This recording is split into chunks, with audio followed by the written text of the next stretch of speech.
Hello everyone, hope all of you are safe and healthy. Welcome to IASbaba's last class of rapid revision series for Prelims 2021. This is session 80 and day 110. And the topic we have is Biosphere reserves and other environmental laws of India.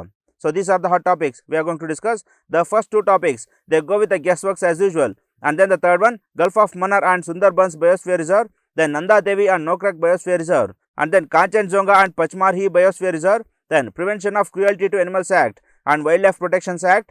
Then Water Pollution Prevention Act and Air Pollution Prevention Act, then Forest Conservation Act and Environment Protection Act, then Havana Syndrome, and then Chandrayaan III. Now, coming to the first one, the guesswork. Steel slag can be the material for which of the following? Friends, here can means can. So, it can be used for anything for that matter, and we will see only for the extremities. If they are not, then we will straight away hit it. Friends, steel slag means the soil or the ore which contains the steel.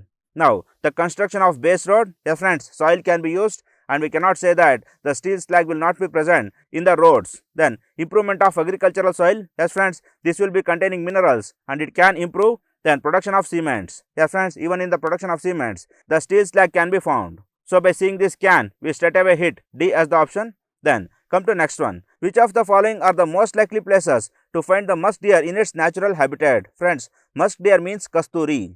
And kasturi is present only in the Himalayan ranges. So we know that, and friends, several southern states, they tried to rear this musk deer for the sake of this scented musk, but they didn't get the scent. So that is why it was left to the Himalayas itself. Friends, Tirupati, Sabrimala, Ayyappa Swami, so in all those temples, the kasturi is used for the fragrance. But all those temples, they tried rearing musk deer for the sake of easy getting of the musk. But that musk provided after rearing domestically was not having so much of scent. So if you know this story, you will get to know that the musk deer are present only in the Himalayas. And when they eat one particular kind of herb, they will get that scent, and that herb is only present in the Himalayan ranges. So now we will search for only those national parks and wildlife sanctuaries which are present in the Himalayan ranges. So here friends, Gangotri is there. So Gangotri will be surely present in the Gangotri, that is the area where Ganga comes down the Himalayas. So we search for option 2. So C and D will be eliminated. And now 1 and 2 and 2 and 3. These are the options left. So we will find for Ascot Wildlife Sanctuary and Kishanpur Wildlife Sanctuary. Friends, if you have heard somewhere this Ascot Wildlife Sanctuary, it is also called as Ascot Musk Deer Sanctuary itself. The very name, it contains the Musk Deer Sanctuary. And North Indians might be knowing that Kishanpur Wildlife Sanctuary, it is a part of Dudhwa Wildlife Sanctuary, and Dudhwa, it is present in Uttar Pradesh. So friends, this Ascot Wildlife Sanctuary will be the most apt answer. So 1 and 2, A will be the correct answer. Then come to next one. In rural road construction, the use of which of the following is preferred for ensuring environmental sustainability or to reduce carbon footprint? So friends, here we look into those substances which have least carbon footprint. First one, copper slag, then cold mix asphalt technology, even that we don't know. Then third one, geotextiles, then hot mix asphalt technology, then Portland cement. Friends, we know that cement industry, they cause huge pollution and global warming. So this Portland cement, we will eliminate. We will search for option 5. So C and D will be eliminated. And now A and B are remaining. So here 1, 2 and 3 and 2, 3 and 4. Only these are remaining. So our duty is to search for 1 and 4 only. So here 1 means the copper slag and the 4 means the hot mix asphalt technology. So friends, here the copper slag, it is something like a copper ore. And then hot mix asphalt is the hot tar. Friends, we know that this asphalt is nothing but tar which is obtained from the petroleum crude oil. So this is obtained from a fossil fuel, and extracting fossil fuel is having a great carbon footprint when compared to extracting a ore. So but automatically the hot mix asphalt technology or the asphalt itself will be having more carbon footprint. So we will eliminate 4 and we take 1, 2 and 3 only as the option. Friends, here actually the question was said to choose between the cold mix asphalt technology and hot mix asphalt technology. But we knew that Portland cement, it was having more carbon footprint. So we escaped from this debate whether the cold mix or the hot mix. Likewise, if you have good knowledge, then you can steer clear some of the questions in the prelims exam. Then come to next one. Consider the following statements. The coal ash contains arsenic, lead and mercury. Friends, it is difficult for the UPSC to prove that the coal ash doesn't contain all these. And even if a minuscule amount is present, then the statement stands to be true. So advantage of minusculity we take, and 1 shall be the correct answer. Then coal-fired power plants, they release sulfur dioxide and oxides of nitrogen into environment. So once again here it is difficult to prove that the coal-fired power plants, they do not release all these gases. So again advantage of minusculity. So 2 will also be the correct statement. Then high ash content is observed in Indian coal. Friends, here we know that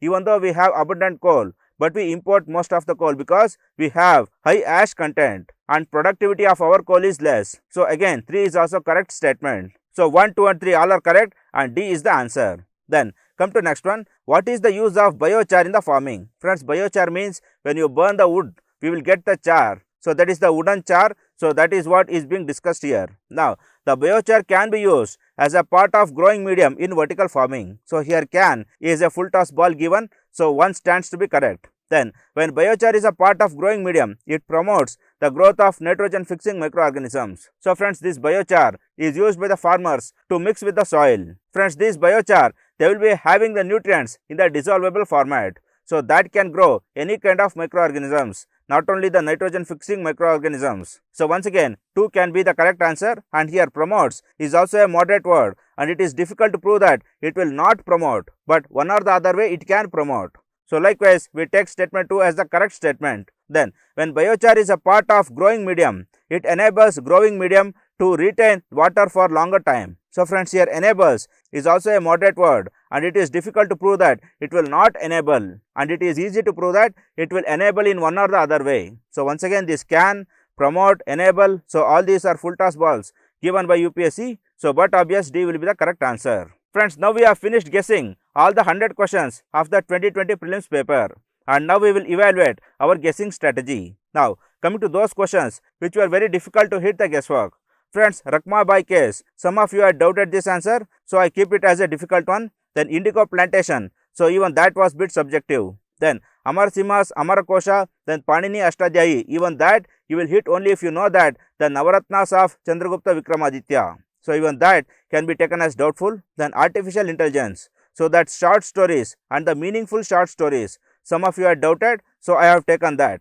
And then minister for 6 months, that is, can a person become a minister for 6 months? So even that is subjective, we have taken as doubtful. Then legal service authority question, that is 2 lakh for transgenders, 3 lakh for OBCs, so even that was subjective, we have taken it as doubtful. Then Anurag, Banyan and Mirasidar, this you will answer only if you know that Gandhiji belonged to this Banya tribe, so even this is doubtful. Then Mahasangika, it was completely doubtful. Then Palas, Pratyaras and Rashtrakutas, so even that question was bit difficult, we have taken as doubtful. Then Vital Vidwansak, even this was doubtful, so we have taken that as well. Then bentonite and chromite question, friends, you will get it correct only if you have read Indian Express. For those who are reading Hindu newspaper, this will be difficult question, so we have taken it as doubtful.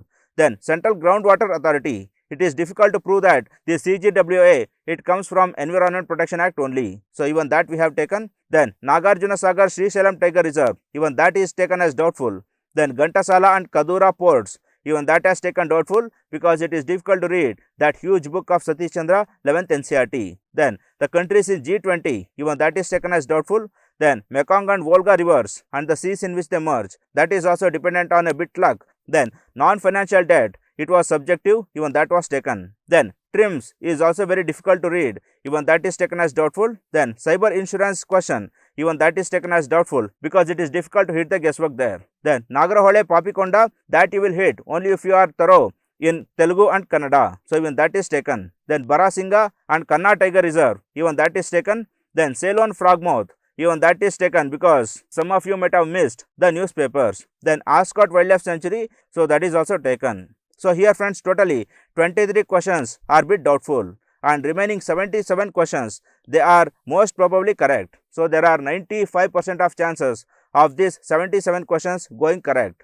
And these 23 questions, even though we have hit correctly and even though minimum 8 to 9 questions of here, even if they get correct, I have taken all of them as wrong, so that I can show you the worst possible marks a student can get in prelims. So friends, 77 are correct, then 23 all are wrong. So here 154 minus 15.33. So the worst possible answer, that is almost all the guessworks of yours, if they go wrong, then your score will be somewhere around 138 or somewhere around 140. Friends, we know that the UPSC cutoff will not be more than 115 at any cost. 105 to 110 is the range in which almost all the experts, they have predicted the cutoff. So at any chance, you will be much above the cutoff, and this is the worst possible case. And here some 8 to 9 questions you will get correct because your guessing strategies were very precise. And again, taking the worst possibility, some more 8 to 9 questions in these 77 can go wrong. So anyhow, your score will not be less than 130 at any cost. And if you have a healthy working brain, you will easily cross 125 threshold. And friends, if you are getting 90, 99, if you are getting 80 and all, then it is that your approach to the question is itself wrong. So if you correct that approach, then you will easily clear prelims, and prelims is very easy to clear. So understand that and correct your approach and give the exam with utmost confidence. So I have tried maximum to instill confidence within you. Now come to next one, the topics, the Gulf of Manar Biosphere Reserve. Friends, here is the map of Gulf of Manar, and here we can see the Gulf of Manar National Park. So it is a marine reserve, and here we have the Gulf of Manar. So this is the Gulf, and then very nearer to it we have Rameshwaram. Rameshwaram is a holy place for Shaivism, and then we have the Park Bay here, and we have the Park Strait here. So know the difference between a gulf, then a strait and a canal. So this is a brief geography of Gulf of Manar Biosphere Reserve. And friends, the dugong, the sea cow, is important species that is present in the Gulf of Manar Biosphere Reserve. So friends, this dugong or the sea cow, it was once asked in the UPSC 2015 paper, and this is a herbivorous animal, and that is why it is called the sea cow. So the nose, all these are just like the cow, and that is why it resembles the name the sea cow. And friends, very nearer to Gulf of Manar, the rivers, that is the Tamirabarani and Vaipa river, they dump their waters to the Gulf of Manar. So this Tamirabarani and Vaipa rivers we will remember, and dugong sea cow we will remember. And friends, some of the important species in the South India are the Nilgiri tar. Friends, this is the Nilgiri tar, a goat-like species, and it is present all over the Nilgiris. Then friends, the gaur or the Indian bison. So this is the largest bison in the world, and this is also present in Nilgiris and almost all South Indian forests. So in Nagarhole, Bandipura, then Agastya Malai, so everywhere you can find this. Then come to next one, the Sundarbans Biosphere Reserve. Friends, we know that Sundarbans, it lies in the mouth of Ganga Brahmaputra, and here we can see Sundarbans. And friends, here to the very west we have the Hooghly river, and then we have Matla river and Bidyadari river. So Matla and Bidyadari we will remember. Then Hamilton Island we will remember, and then Apangasia river and Sela river we will remember. So these are the rivulets or can be the distributaries of Ganga and Brahmaputra. And very nearer to it we have Meghana, which lies in the east of Paira river. So Paira river and Meghana river we also remember. Then coming to important species of East India and Northeast India. Friends, here the Mithun, it is present in the Northeast India, and this is very similar to gaur, but it is not gaur. The horns, then the physique is different from it. So this Mithun is also domesticated in Northeast India. Then we have the red panda. Friends, red panda is also present in the forests of Northeast India, and this is also called as Indian wolf. So this red panda we will remember. Friends, this is Hulok gibbon. Hulok gibbon is also present in the forests of Assam and Meghalaya. So even Hulok gibbon we will remember. Friends, Hulok gibbon is one of the 3 species of gibbons present in the world. And friends, we have the golden langur. So golden langur is also a native northeast animal, and this will also we will remember. So friends, any questions that is appearing on all these things, be thorough to answer. Then come to next one, Nandadevi. Friends, this is a brief map of Nandadevi Biosphere Reserve. So friends, here we can find Nandadevi, and in between Nandadevi the Dauliganga river it flows. So here the red mark it shows the flow of Dauliganga, and then it crosses Vishnu Prayag and it merges with Alakananda. So Alakananda is coming from Badrinath and it is flowing towards Vishnu Prayag, and in the Vishnu Prayag they both meet and Alakananda flows further. And friends, between Alakananda and Dauliganga we can see Valley of Flowers. So remember that. And then we have Hemkund Sahib here. So Hemkund Sahib we will also remember, both for the ecological and art and culture perspective. And then we have the Dronagiri Parvat here. So even that will be remembered. And Hathi Parvat will be remembered. So this is a brief geography of Nandadevi National Park and Biosphere Reserve. Then come to next, some of the species that are present in North India. So friends, the musk deer, they are present in Uttar Pradesh and Uttarakhand. Friends, musk deer is distinguished with the 2 canines that are present. So these canines, remember them. And then we have Chiru, the Tibetan antelope. So friends, this is something like the gazelle, and it lies in the Himalayan region. And friends, Chiru and ibex was once asked in the UPSC. So we will remember that also. And then we have the Kashmir stag. Friends, this is the Kashmir stag and this is also called as Hangul and it is famous in the Dachigam Wildlife Sanctuary of Jammu and Kashmir.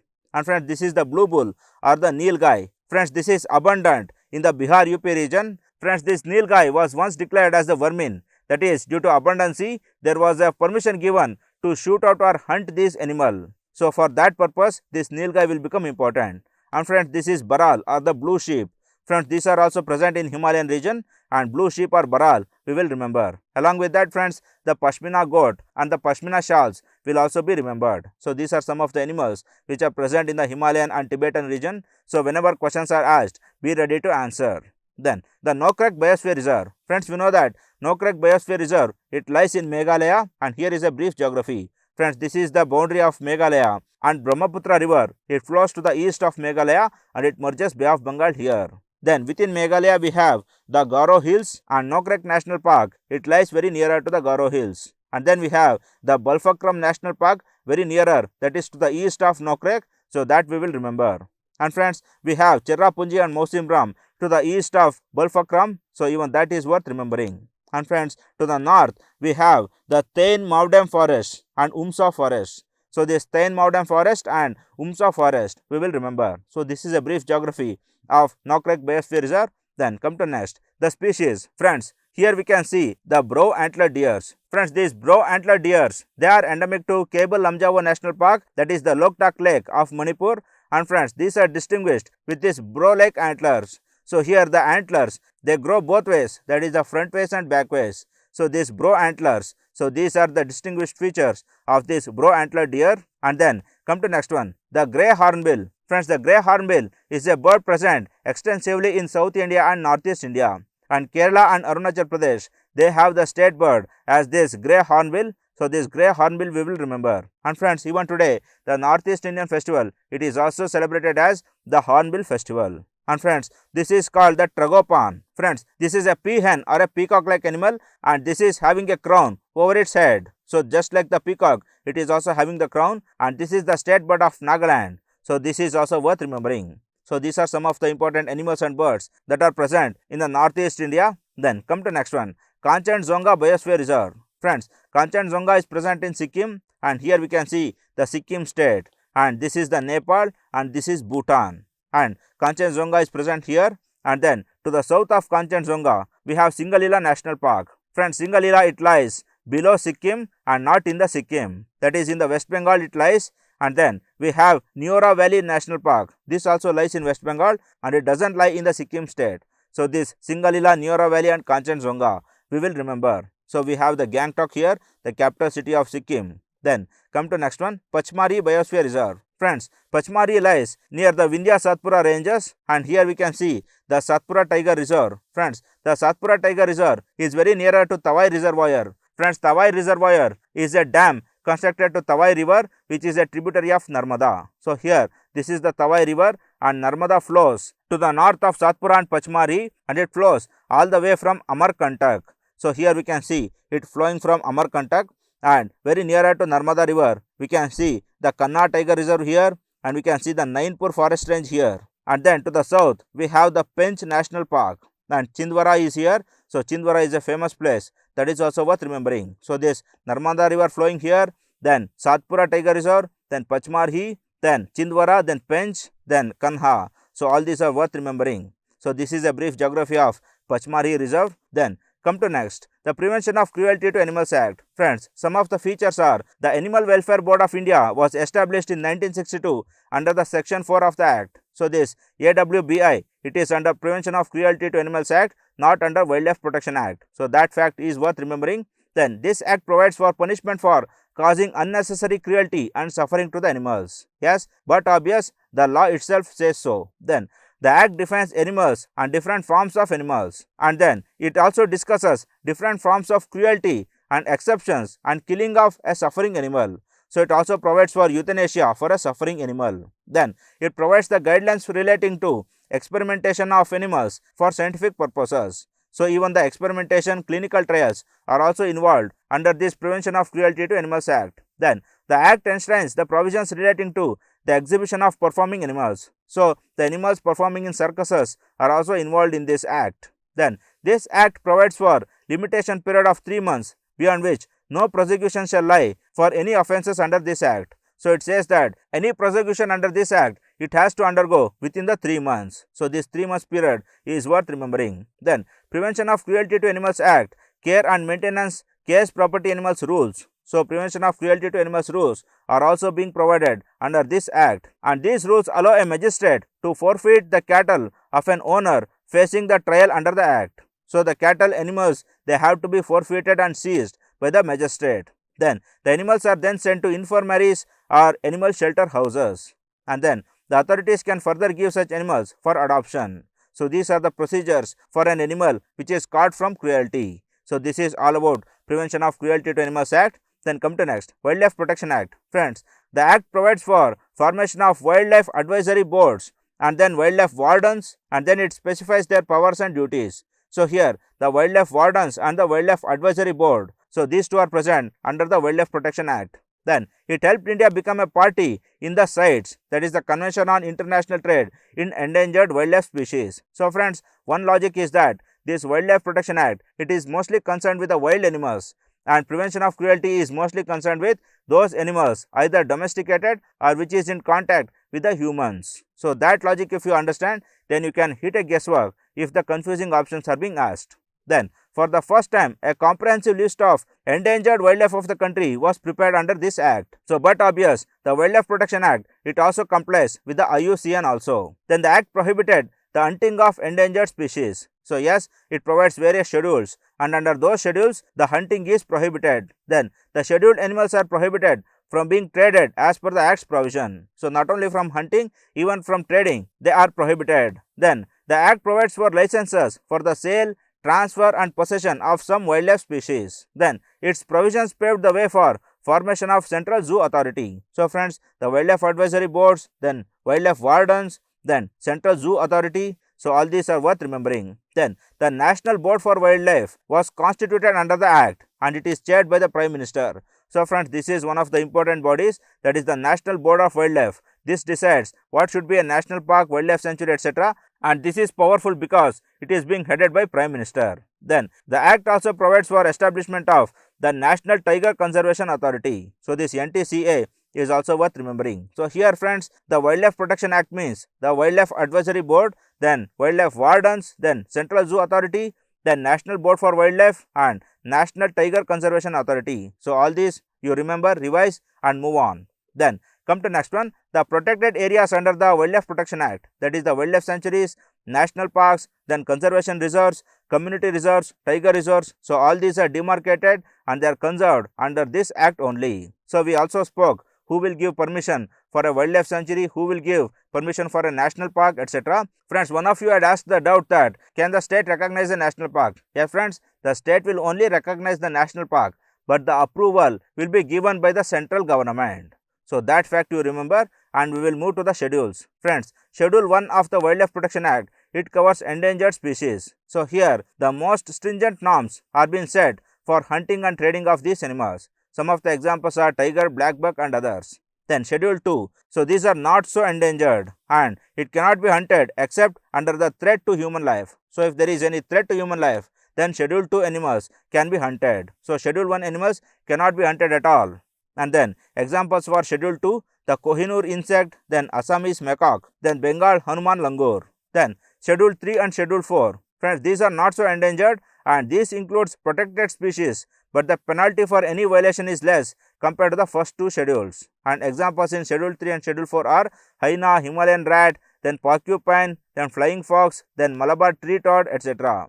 Then Schedule 5. Friends, this schedule contains animals that can be hunted. So here vermins, they are declared under Schedule 5. We have discussed that Nilgai was once declared a vermin. So it was declared as a Schedule 5 animal. Then examples are mice, rat, common crow, fruit bats, etc. Then Schedule 6. This list contains the plants that are forbidden from cultivation. Friends, these are very rare and bit poisonous plants and these are prohibited from cultivation. So these are pitcher plants, then blue vanda, red vanda and kuth and others. So these are some of the facts regarding Wildlife Protection Act. Then come to next one, the Water Prevention and Control of Pollution Act. Friends, it aims to provide for the prevention and control of water pollution. Yes, but obvious the name says. Then the Water Pollution Prevention and Control of Pollution Cess Act was enacted along with that. So here wherever the water is polluted, the cess has to be paid to the government. Then the Act vests regulatory authority to state pollution control boards and the central pollution control boards. So these SPCBs and CPCBs, these are the only bodies that are provided under the Water Pollution and Air Pollution Act. And moreover friends, CPCB has been already asked once by UPSC. Then the Act grants power to SPCB and CPCB to test equipment and take the sample for the purpose of analysis. So even technological, laboratory related rules and regulations are also being provided. Then prior to its amendment in 1988, the enforcement under the Act was achieved through criminal prosecution initiated by the boards. So now due to 1988 amendment, the criminal prosecution is bit toned down and now the penalties are being levied. Then the 1988 Amendment Act empowers SPCB and CPCB to close a defaulting industrial plant. So these authorities, they can close a plant that is polluting the water. So this is all about the Water Prevention and Control of Pollution Act. Then come to next, Air Pollution Act. Friends, this act was enacted to implement the decisions taken at the UN conference at the Stockholm. So here 1972 Stockholm Convention is worth remembering. And friends, this defines what is air pollutant and what is air pollution. And this also provides rules for handling harmful substances. And then this act also empowers the Central Pollution Control Board and State Pollution Control Board. So now Central Pollution Control Board and State Pollution Control Boards, they can have the jurisdiction over both air and water pollution. And then the states and union territories, they have the obligation to prescribe emission standards for industry and automobiles as per this act, and they have to maintain the ambient air quality standards. Then the 1987 amendment introduced a citizens suit provision into the Air Act. So now if there is any air pollution, any citizen, they can file a suit in the court of law. Then come to next, the penalties and procedure under the Air Act. Friends, the failure to comply with the CPCB directives would result in imprisonment of 1 year, and this may be extended to 5 years with a fine of 50,000 rupees. So these are some of the phrases regarding the Air Pollution and Water Pollution Act. And friends, this Air Pollution and Water Pollution Act, these were not yielding the results. And even after the presence of this, the Bhopal gas tragedy occurred. So in the wake of this Bhopal gas tragedy, the Environment Protection Act, it was enacted. So now here the provision is that the act defines what is environment, what is pollution, what is pollutant and hazardous substances, etc. So friends, here the pollution means air pollution, water pollution, then light pollution, all will come. So we can say that this Environment Protection Act, it has taken over the Air Pollution Act and Water Pollution Act. Then the act is based on the polluter pays principle. So friends, this polluter pays principle, it is one of the principles even in the UN Environment Conventions. So that we will remember, and this is also very nearer to Hindu mythology, that is Tena Tyaktena Punjitaha. So one who performs, he pays. Then the act explicitly prohibits the discharges of environmental pollutants in excess of prescribed regulatory standards. So something which is more than the prescribed standards, those are all prohibited. Then the act provides provisions for the proper handling of hazardous substances. So even this is a clause under the act. Then the act has relaxed the provision of locus standi. So friends, anyone, any common citizen, they can approach the court of law. So even this was present under the Air and Water Acts. So this was carried over even to the EPA. Then the act enjoys supremacy over other environment related legislations. So Air Pollution Act, Water Pollution Act, they are subsidized or subsidiarized under this Environment Protection Act. So these are some of the facts regarding the EPA. Then come to next. Friends, some of the rules under the Environment Protection Act are the rules 1989 for the GM crops. So even GM crops comes under the EPA. Then Environment Impact Assessment rules. So these are also under the EPA. Then eco-sensitive zones.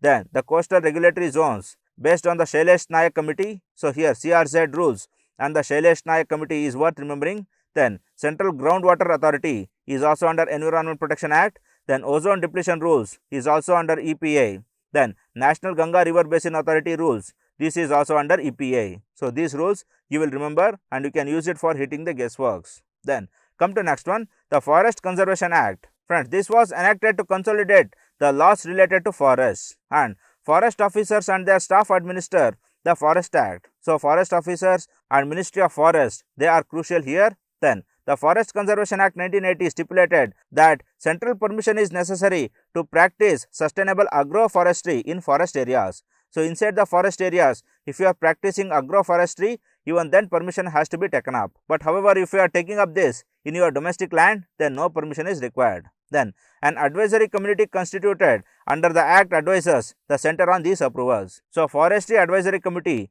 is set up under the Forest Conservation Act or the FCA. Then the Act deals with the 4 categories of forests, that is the reserved forests, then village forests and protected forests and private forests. So friends, reserved forest means that which is maintained by the government, then village forest means that which is given to the village community to maintain, and then protected means some of the restrictions are being provided, and private means those maintained by private authorities. Then a state may declare forest lands or wetlands as reserved forests and may sell the produce from these forests. So not only own them, they can also sell the produce of these forests. Then reserve forests assigned to village community is called village forests. Then the state government are empowered to designate protected forests and may prohibit the felling of trees, quarrying and removal of forest producers from these forests. So these are the restrictions that are provided for the protected forests. Then there is also a provision for compensatory afforestation, and the net present value has to be paid for 50 years. So NPV means is an ecological cost of forest. So if you are depleting a forest for the next 50 years, we have to provide the net present value of those forests. So this CAMPA, it also comes under the FCA. So these are the facts regarding FCA, that is the Forest Conservation Act 1980. Then come to next, Havana Syndrome. Friends, why was it in news? Because recently the US Vice President Kamala Harris' trip from Singapore to Vietnam was delayed due to the Havana Syndrome. Friends, what is this Havana Syndrome? The Havana Syndrome was first detected in 2016 among spies and diplomats working at the American Embassy in Havana. So friends, it was detected by the spies and diplomats working in Havana. Then these unexplained health ailments have been reported by Americans serving in other countries including Germany, Austria, Russia and China. So friends, in almost all the nations wherever the US diplomats are working, so they have been experiencing this Havana Syndrome. Then a person suffering from Havana Syndrome exhibits a range of symptoms including nausea, that is vomiting, then hearing loss, then memory loss, then dizziness and tinnitus. So tinnitus means a burning like sensation on the face. Then some of those have also reported hearing a loud piercing sound and feeling intense pressure on the face. And then when the brains of some affected people were scanned, the diagnosis revealed the tissue damage similar to one caused by the car accident or a bomb blast. So to such a large extent, the brain tissue have been damaged by this Havana Syndrome. So now what is the cause? The real cause of the Havana Syndrome has not been ascertained yet. But in December 2020, a report revealed that the directed and pulsated radio frequency energy as the most plausible cause for this syndrome. And friends, US is doubting that Russia is the culprit, and Russia is emitting these pulsated microwave signals directed towards the US embassies so that it can harm the working of the diplomats and the spies. So here we can see a geographical war that is going on with this microwave frequency. Then some researchers have also considered microwave weapons to be a main suspect for this syndrome. So the microwave weapons, they will emit the microwave signals, and these signals they will enter into the embassy and they will enter into the brains of the spies and diplomats, and they will cause the tissue damage and all other symptoms. So this is Havana Syndrome, and this can be stated as the fifth battleground, that is the sound battle. So we have the land, water, air, biological, and this is the sound battlefield. Then come to next one, the Chandrayaan III. Friends, why was it in news? Because India is likely to launch this third mission to the moon, Chandrayaan III, in the third quarter of 2022. So in 2022, Chandrayaan III is going to hit the skies. Then Chandrayaan III mission has been planned as only a lander rover mission to demonstrate India's capability for soft landing on celestial body. So friends, no orbiter is provided, only the lander and the rover. Friends, the rover always comes with the lander. So if there is a rover, then there has to be a lander that enables the rover to get into the surface and move on that. And then it will communicate with the Earth via the existing orbiter from Chandrayaan II, whose lifespan has been estimated to be 7 years. So friends, the orbiter is already present. So that is why only the lander and rover are being launched via Chandrayaan III. Then the mission was announced just a few months after the Vikram lander aboard Chandrayaan II mission. It crash landed on lunar surface. Friends, we know that the Vikram lander, it crash landed, and the emotions ran around when K. Sivan, the chairman of ISRO, he came weeping to Prime Minister Narendra Modi, and those are unforgettable moments for Indian history. So this is all about Chandrayaan III, and here we revise Chandrayaan 1 and 2 also. Friends, the Chandrayaan 1 is a lunar orbiter and an impactor mission. So it is an orbiter only and rover was not there. And friends, some of the goals of Chandrayaan 1 are high resolution mineralogical survey. So to find what are the minerals present, that was one of the goals. Then searching for the surface for subsurface water ice. So searching water ice was another goal. Then chemical stratigraphy of crust of moon and South Pole Aitken region. So stratigraphy, that is finding the layers of the moon's crust, was also another goal. Then coming to Chandrayaan II, it is India's first lander mission. So here lander was there and it consisted of orbiter, lander and rover. So only the orbiter is working now and lander and rover, they are no more. And this is Chandrayaan 1 and this is Chandrayaan 2. So this is all about Chandrayaan. And friends, wishing all the best for the Chandrayaan III mission for 2022. We sum up the rapid revision series session here. Friends, coming to the last part. Friends, ultimately remember this man, Gandhiji. Friends, by wearing 20 rupee clothes, he roamed all over England for the sake of the nation, for the sake of Indians. But friends, we have our political leaders, even to sit within their office, even to roam around their constituencies, they wear 2000 rupee clothes. So such a politicians are disgrace to the nation in front of such a man who was an institution in himself. So remember this man and practice that art of simple living and high thinking. And lastly friends, whatever I know, I have imparted it to you through this series. And if something is good I have taught to you, surely take it into the exam hall and clear the civil service exam. If something was bad, leave it back to me. And lastly, it was nice time interacting with you all and I hope all of you will get into the civil service and go on to build the nation. And lastly, wishing all of you all the very best for the future journey. We sum up. Good luck friends.